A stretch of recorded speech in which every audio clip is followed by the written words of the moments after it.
author of Crockpot Love. And if you've reached this part in the book, I just want to say congratulations once again, if I haven't said it already, for investing in yourself, investing in your life, investing in your views and perspective on love, just to enhance and enrich your overall ideas about the love that you deserve.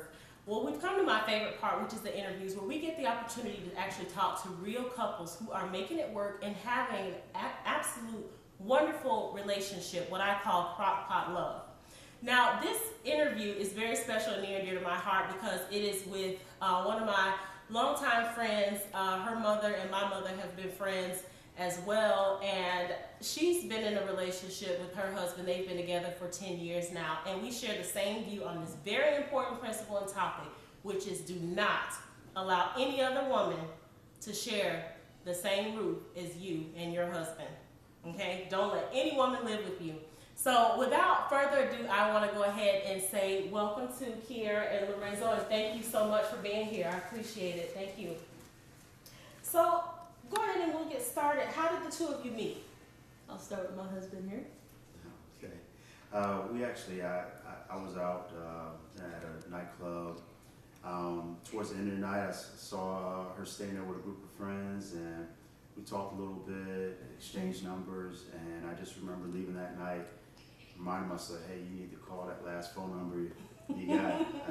I didn't even remember her name. I just, you know how it is. You talk to somebody who's beautiful, you don't hear all the details. I just remember how beautiful she is. So I remember thinking, I call that last number I got. Absolutely. And the rest is history. Well, we actually met August 28th of 2004. My birthday. Yes, Awesome. 5 days after mine. Yeah.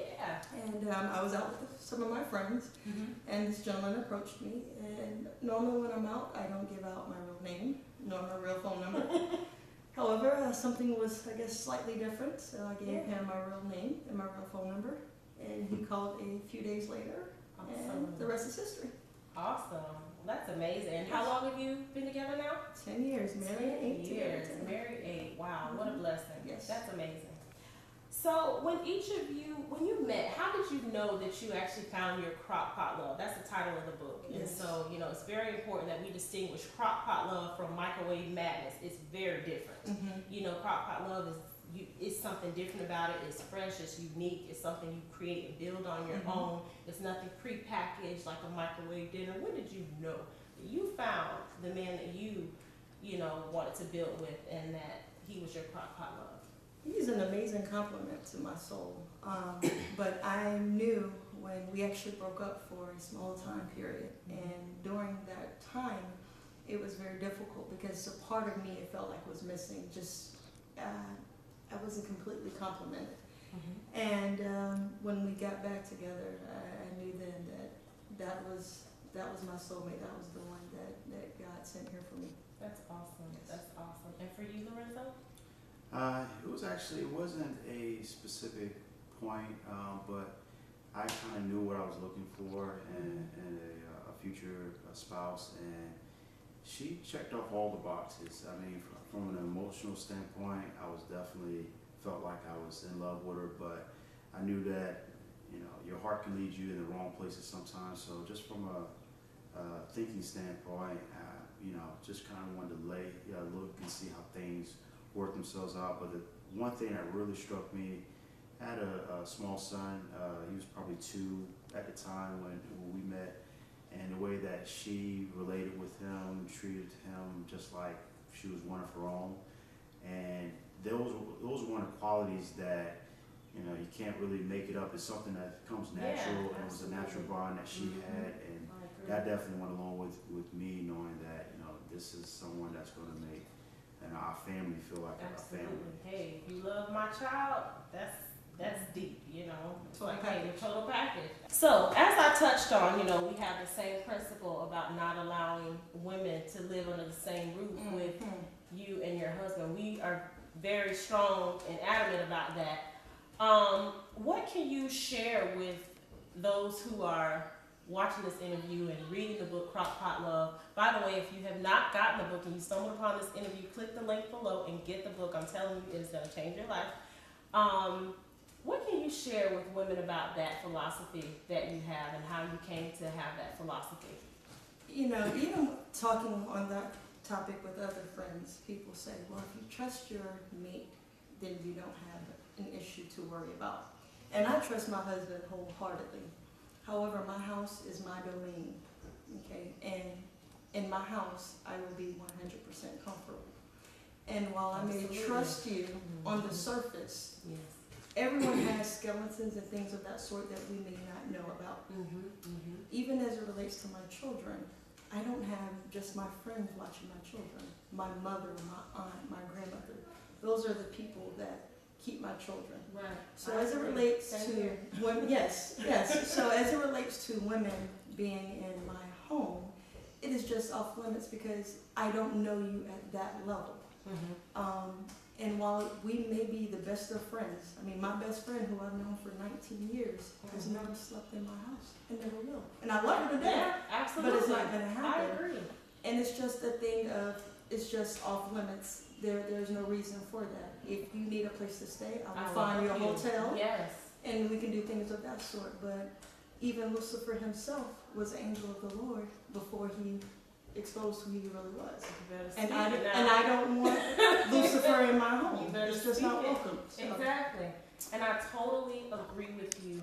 I mean, it's just one of those things where you just don't want to introduce the possibility or unknowing of anything. Like with my situation, I totally trust my husband. I probably trust him more than anybody I trust in the world. Exactly. Because I know his heart. But that's just the thing, you don't want to introduce any potential problems that could lead to something that is just totally unnecessary. So let's just not even go there. Exactly. I totally, girl, I got you on that. And you hear too often, it was my best friend, it was my aunt, it was my cousin. Yeah. And no. I don't think so. We're not going to put the possibility. But I know you said over 90 and wheelchair bound, right? She got to be blind. She has to be blind, deaf, paraplegic. It's not happening. And we'll even consider it at that point. We'll consider a possibility. A possibility. Maybe. If she meet those specific criteria. Exactly. I mean, it should be 90. Exactly. We'll talk about it. Okay. As far as you, Lorenzo, what can you add to that?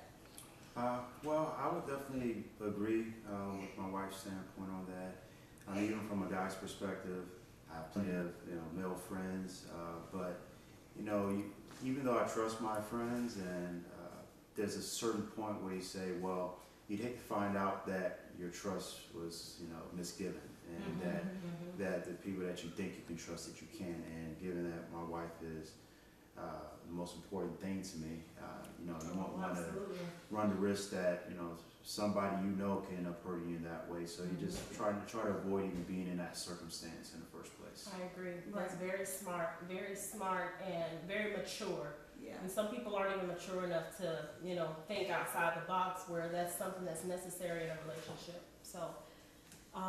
Also, Kiara, as a woman, what advice can you offer to other women who seek to sustain a relationship with the longevity that you and Lorenzo have sustained for 10 years now? Well, first and foremost, you have to have the Lord to be the head of your house. If the Lord is not the head, it's not going to work. And then secondly, I'm going to go compromise. I thought when I got married, I understood what that word meant. However, over these past 10 years, and as we continue to grow in our marriage, I'm learning the true definition of that word. It's not all about me. It's not all about what he wants, all about what I want. But it's just a thing of me allowing him to be him and he allowing me to be myself, and us to just be together as one.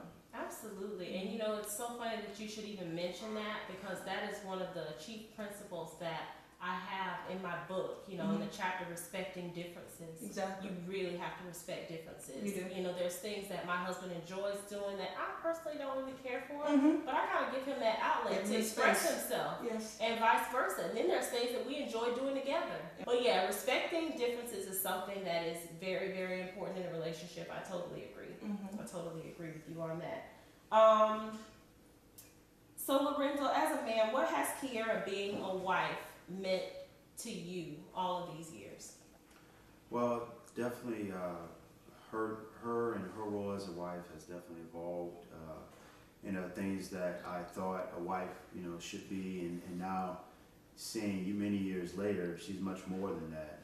Being that true best friend that you can go to and be open and honest about any and everything that you have going on. Yes. Even decisions that need to be made, just being able to have somebody there who's seen the same things you are, but also can give you a different perspective.